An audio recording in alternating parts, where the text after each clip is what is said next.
네, 지난번 영상 반응이 뜨거웠습니다. 영상에 달린 많은 의견들 감사합니다.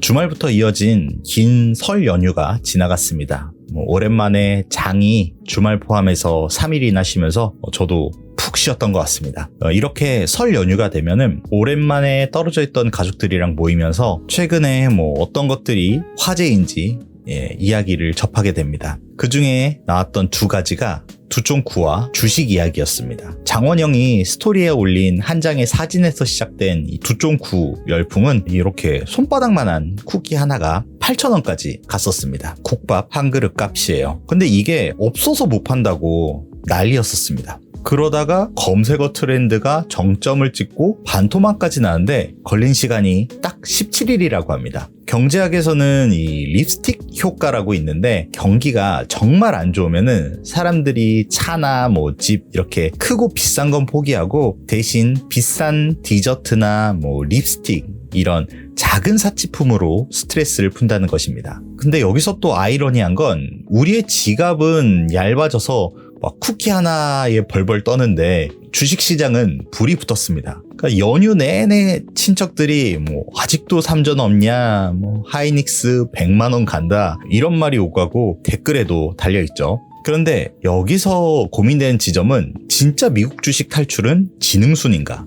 혹은 지금이라도 삼전 하이닉스를 사야 하나? 오늘은 이 이야기를 한번 해보겠습니다. 삼전과 하이닉스를 논하기 전 반도체 섹터 전체 이야기를 해보겠습니다. 현재 미국의 나스닥이나 S&P 500 같은 미국 대형 지수들은 역배열로 꺾여서 우하향을 그리고 있습니다. 이렇게 하방 압력이 강한 시점에는 투자하기가 쉽지가 않습니다. 하지만 신기하게도 반도체 지수만은 여전히 정배열을 무너뜨리지 않고 계속 우상향한다는 점입니다. 현재 시장의 의견은 크게 두 가지로 나뉘는데, 하나는 대형 지수가 꺾여 내려가면은 이 반도체가 같이 꺾인다는 것과, 지수가 박살나도 반도체가 가는 건 그만큼 강하다는 신호이기 때문에 지금이라도 반도체에 올라타야 된다. 이렇게 두 가지 시선이 있습니다.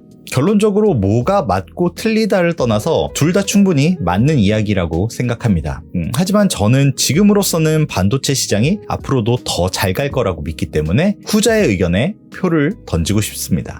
이렇게 반도체 시장이 잘 간다는 것, 이건 현재 삼전이나 하이닉스가 이끄는 한국 주식시장의 상승세가 지금보다는 좀 더 이어질 수 있다는 게 저의 생각입니다. 저는 한국 주식이 앞으로도 가능성이 매우 크다고 생각합니다. 여전히 저평가되어 있는 기업도 많고 접근성도 좋고 잘 오를 때면 미국 시장보다 훨씬 탄력적으로 오른다고 생각을 합니다. 하지만 그럼에도 저는 삼전이나 하이닉스 대신 미국 주식 마이크론을 샀습니다. 제가 한국에서 접하기 쉬운 한국 주식이 아니라 굳이 달러를 환전해서 마이크론을 산 이유는 두 가지 때문이었습니다. 첫 번째는 하방 가성비 때문입니다. 지금 반도체장이 좋으니까 삼전, 하이닉스 주가 날아가죠.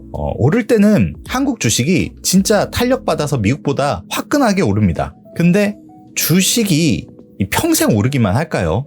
결국 주식이라는 거는 사이클도 있고 이 사이클은 언젠가는 꺾이게 됩니다. 하지만 중요한 건 떨어질 때 내 돈을 지켜줄 안전망이 있느냐는 겁니다. 보통 우리가 이 찐바닥이라고 부르는 락바텀이 있는데 주가가 떨어지다가도 어느 정도 하방을 지지해주는 이런 핵심 중에 하나가 바로 주주환원입니다. 마이크론을 보면은 작년에 이어서 이번 분기에도 자사주 매입을 발표했습니다. 그러니까 미국 주식의 특징 자체가 돈을 잘 벌면 주주들한테 돌려주고 떨어지더라도 자사주를 매입하고 소각해 주니까 물려도 존버가 가능합니다. 그런데 이 우리나라 주식 해보신 분들은 아시겠지만 하이닉스가 바닥에서 10배 오르고 삼성전자가 4배 올랐는데 주주환원이 얼마나 올랐을까요? 겨우 10% 늘려줬습니다. 이게 회사가 좋을 땐 투자해야 돼서 돈이 없다고 말하고 안 좋을 땐 적자라서 안 된다고 잠가버립니다. 이게 결론적으로는 미국 기업과 한국 기업의 성향 차이인데, 미국의 최우선 과제가 실적과 주가 상승이라면 한국 같은 경우에는 경영권 방어나 상속이 최우선이 되는 경향이 있습니다.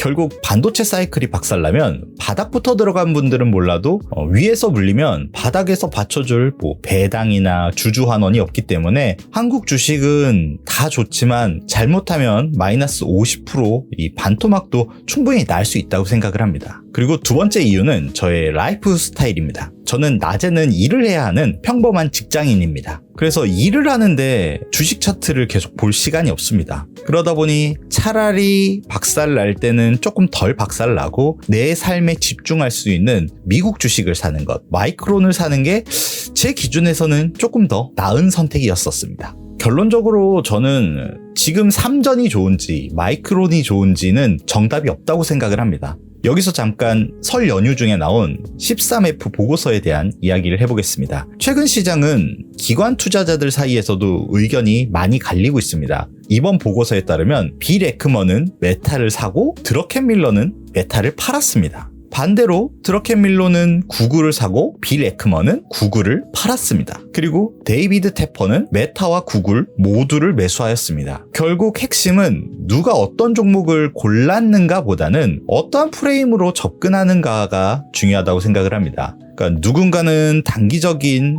그런 현금 머신을 노리고 투자를 하기도 하고 누군가는 장기적인 경쟁력이나 독점력을 노리고 투자를 하기도 합니다. 결국 우리가 지금 어디를 바라보고 투자를 하느냐에 따라서 우리의 현금이 가야 될 길이 달라진다라고 생각을 합니다. 그래서 저는 언젠가는 삼전을 그리고 하이닉스를 다시 담을 날은 있겠지만 그것이 이번 상승장은 아닐 것 같습니다. 긴 영상 시청해주셔서 감사합니다.